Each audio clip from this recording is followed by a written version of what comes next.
the fluorescent lights of Westbrook. Mall flickered overhead as Marcus Williams pushed his janitor's cart past the designer boutiques, his weathered hands gripping the handle with quiet dignity. At 42, his face told stories of sleepless nights and endless worry. But his eyes, those warm brown eyes, still held an unshakable gentleness. In his worn work uniform with his name stitched crookedly across the pocket, he was invisible to most people who hurried past. Just another faceless worker keeping their pristine world clean. But today everything was about to change. Today the world would finally see Marcus Williams. And more importantly, they'd see what real wealth looked like. It started like any other Saturday shift. Marcus had clocked in at 6 in the morning, same as always, leaving his 8-year-old daughter Emma with Mrs. Chen next door. Emma had been brave about it, like she always was, pressing her small hand against the window as he backed out of their cramped parking lot. She never complained about the early mornings, or the free lunch program at school, or the fact that her winter coat was 2 sizes too big because it was all they could afford. That morning she'd just smiled and waved, and Marcus had to swallow the lump in his throat as he drove away. The afternoon rush had begun, families flooding the mall with shopping bags and laughter. Marcus worked methodically, emptying trash bins near the food court when he heard it, the sharp, frightened cry of a child. His instincts kicked in immediately, years of single fatherhood attuning him to the sound of genuine distress. He abandoned his cart and rushed toward the commotion. A little boy, no older than 5, stood near the railing of the second floor, tears streaming down his face. "Mommy, I want my mommy!" he wailed, small fists rubbing his eyes. Marcus knelt down immediately, his voice soft and reassuring. "Hey there, buddy. It's okay. We're going to find your mom, all right? Can you tell me your name?" "Tyler," the boy hiccuped. "I can't find her. I can't find my mommy." Marcus stayed with Tyler, speaking in that same gentle tone he used with Emma when she had nightmares. He didn't touch the boy, he knew better than that, but he stayed close, protective, keeping him away from the railing while mall security was called. Within minutes, a frantic woman came running, her designer heels clicking rapidly against the tile. "Tyler, oh my God, Tyler!" She snatched the boy up, then her eyes landed on Marcus. Her expression changed instantly, souring with suspicion. "What were you doing with my son?" "Ma'am, he was alone and scared. I was just making sure he was safe until—" "Safe? You expect me to believe that?" Her voice rose, shrill and accusing. "Security! This man was bothering my child!" Marcus felt his stomach drop.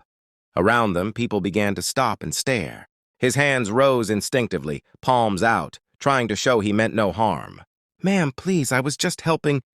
But she wasn't listening. "Look at him! Someone like that shouldn't be around children at all. What kind of man approaches a child alone? What were you really doing?" The words hit him like physical blows. Someone like that. The crowd grew larger, and Marcus saw what they saw, a janitor. A nobody in a uniform that had seen better days. He saw the judgment in their eyes, the way they stepped back, the way they pulled their own children closer. His throat tightened. This couldn't be happening. Not again. Not when he'd only been trying to help. A tall security guard approached, hand on his radio. "Sir, I'm going to need you to come with me." "I didn't do anything wrong," Marcus said quietly, but his voice shook. "I was helping." The boy was crying. He was too close to the railing. "I just wanted to make sure he was safe until his mother came." "That's what they all say," the woman spat. "I want him arrested. He had no right to approach my son." The crowd's murmurs grew louder, uglier. Marcus felt heat rising to his face, shame washing over him even though he'd done nothing wrong. This was how quickly the world could turn on you. This was how fast you could go from helper to villain, just because of how you looked, what you wore, what tax bracket you lived in. Then, cutting through the noise like a blade, came a voice he didn't recognize. "That's enough." The crowd parted. A woman in her early 30s stepped forward. Her camel coat elegant but understated, her dark hair pulled back in a simple ponytail. She didn't look like the other. Wealthy shoppers with their obvious luxury, brands and dripping jewelry, but there was something about her presence that commanded attention. She moved with the quiet confidence of someone who had never questioned their place in the world. "I saw everything," the woman said, her voice steady and clear. This man did nothing wrong. Your son was alone and crying. This gentleman made sure he was safe. He never touched him, never frightened him. He did exactly what any decent human being should do. The mother's eyes narrowed. And who are you? Someone who knows character when she sees it. The woman's gaze swept the crowd, challenging them. We live in a world where we teach children to be afraid of kindness, where we judge someone by their job instead of their actions. This man has more integrity in his little finger than most of you combined. Marcus stared at her, stunned. Who was this woman? Why was she defending him? The security guard shifted uncomfortably. Ma'am, we have to investigate. Then investigate the facts, she interrupted. Check your security footage. You'll see exactly what I'm telling you. This man is innocent, and frankly, he deserves an apology, not an interrogation. She turned to Marcus, and for the first time, he saw her eyes, gray-blue and kind, without a trace of the pity he'd come to expect. I'm sorry this happened to you, she said softly. You did the right thing. The security guard spoke into his radio, then nodded. I've just been informed that our cameras confirm his story. Sir, you're free to go. Ma'am, if you'd like to file a false report complaint. But the woman with the designer heels had already grabbed her son and disappeared into the crowd, unwilling to face her own mistake.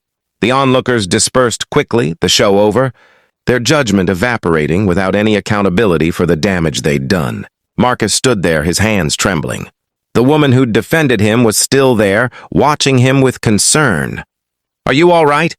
She asked. He wanted to say yes. He wanted to be strong. Instead, his voice came out rough and broken. Thank you, I don't know what would have happened if you hadn't spoken up. Nothing good, she said frankly. I'm Olivia Hartwell. The name meant nothing to him at first. Then his eyes widened. Hartwell, as in Hartwell Industries, as in one of the wealthiest families in the country. She wasn't just rich, she was billionaire heiress rich, though you'd never know it from her demeanor. You didn't have to do that, Marcus said. You could have just walked away like everyone else. I could have, Olivia agreed. But my father taught me that character is measured by what we do when it doesn't benefit us. He was a good man before he passed. He would have stopped too. She paused. I'm actually late for a meeting, but would you mind if I bought you a coffee? You look like you could use one. Marcus glanced at his cart, still abandoned near the food court. I'm working. Please, I insist. When he hesitated, she added, besides, I'd really like to hear about someone who still believes in helping strangers. That's rare these days. They ended up at a quiet corner cafe. Olivia bought them both coffee. And for the first time in months, Marcus found himself actually talking to someone. He told her about Emma, about losing his wife to cancer 3 years ago, about working double shifts to keep their small apartment, about the constant struggle and the daily fear that he wasn't enough. For his daughter. She deserves better than this, he said quietly, staring into his cup. Better than a dad who can barely afford her school supplies, who misses her school plays because he's working, who can't give her the life her mother would have wanted. Does she complain? Olivia asked. Never. That's what kills me. She never complains.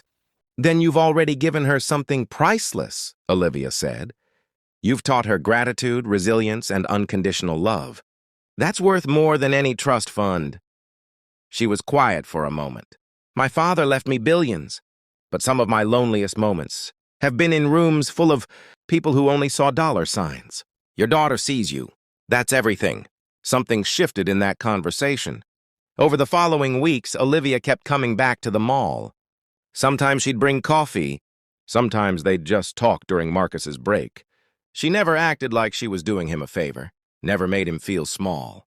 She asked about Emma, about his dreams, about the life he wanted to build. And then one day, she offered him something that would change everything. Not charity, a job. A real job as facilities manager at Hartwell Industries, with a salary that would actually let him breathe, with health insurance, with hours that meant he could take Emma to school and tuck her in at night. I don't understand, Marcus said, his voice thick with emotion. Why would you do this for me? Because that day at the mall, you showed me something I needed to remember, Olivia said. That there are still good people in this world who do the right thing even when it costs them. You didn't help that child because someone was watching or because you'd get something out of it. You did it because it was right. That's the kind of person I want in my company. That's the kind of person I want in my life. Marcus took the job. But more than that, he gained something he thought he'd lost forever. Hope. Hope that the world still had kindness in it. Hope that his daughter would grow up seeing that goodness still mattered. Hope that sometimes, when the world tries to shame you for your circumstances, someone might just stand by your side and remind everyone what truly matters. 2 years later, Emma would give a speech at her middle school about heroes. She wouldn't talk about superheroes or celebrities. She'd talk about her father, the man who never stopped being kind even when the world was cruel. And she'd talk about Miss Olivia, the woman who taught her that real wealth isn't measured in bank accounts, but in the courage to stand up for what's right. Because in the end, that's what changes the world, not money or status or designer clothes.